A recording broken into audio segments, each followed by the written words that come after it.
On July 7, 2002, Michael Cisco and Karen Harkness were found murdered in Karen's home in Topeka, Kansas. The case went cold for 9 years. On March 22, 2012, Michael Cisco's ex-wife Dana Chandler was convicted of the double homicide without any direct evidence linking her to the crime. Oral arguments in State of Kansas versus Dana L. Chandler were held at the Kansas Supreme Court on January 27, 2016.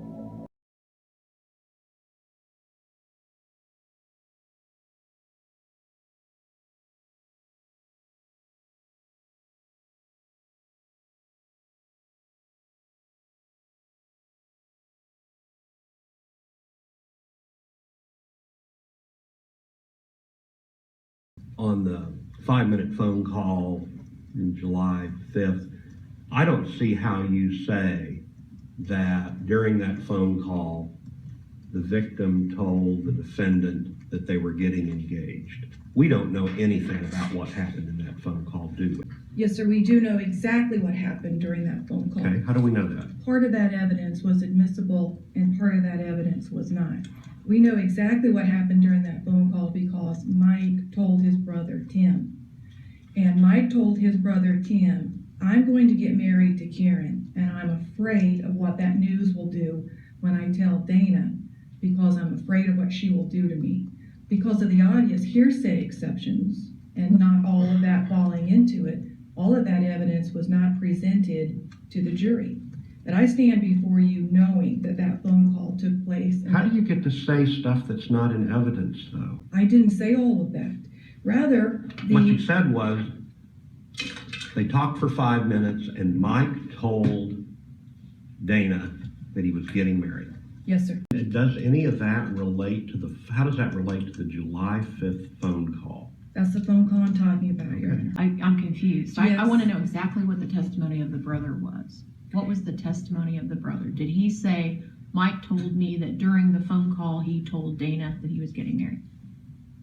No, yes. During the phone call. Not at some point during the phone call. Yes, Your Honor. And that's in evidence. That's just not in your brain.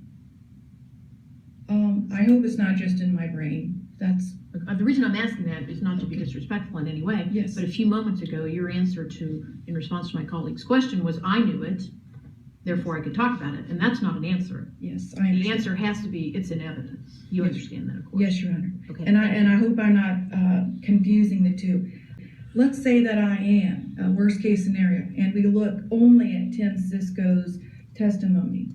Let's look at it that way. Tim Cisco testified that Mike had told the defendant he was getting married to Karen. When? And I want to limit myself to make sure that I'm not confusing. If I limit myself only to that, then Justice Beyer is correct. That's the breezeway conversation. Yes, sir. Okay. We're trying to get you into that Back phone to call. I can point the court to Shirley Regal and Mark Malik's testimony. I do not believe that they are exclusively to that 5-minute phone call. I guess I'm supplementing the prior answer by saying that both of them testified that the defendant knew Mike was getting married to Karen. That does not specifically say the 5-minute phone call. That's the problem. That's That's the the problem problem. you're faced with, because that's the first inference that your opposing counsel is attempting to rely upon for her inference stacking argument. If another phone call had been made a full year earlier, that would be a substantially different case for you to argue, would it not? Yes, sir. And So I guess to cut through this, what led you to think that it was that 5-minute phone call in which the defendant learned of this impending marriage, as opposed to something anything else? Because that's what we were told from the beginning in the investigation and the preparation in this case, Your Honor. But that's not evidence. And that's why this inference on inference matters. Okay. And the first inference is what happened in that phone call. So I'm asking you Yes. today, what's your evidence on what happened in the phone call? The phone call and the timing of the murders immediately after that. That's not about the content of it.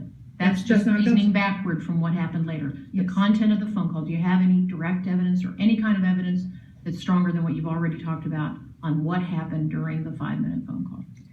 Not that I can promise you is in the record rather than just in my mind.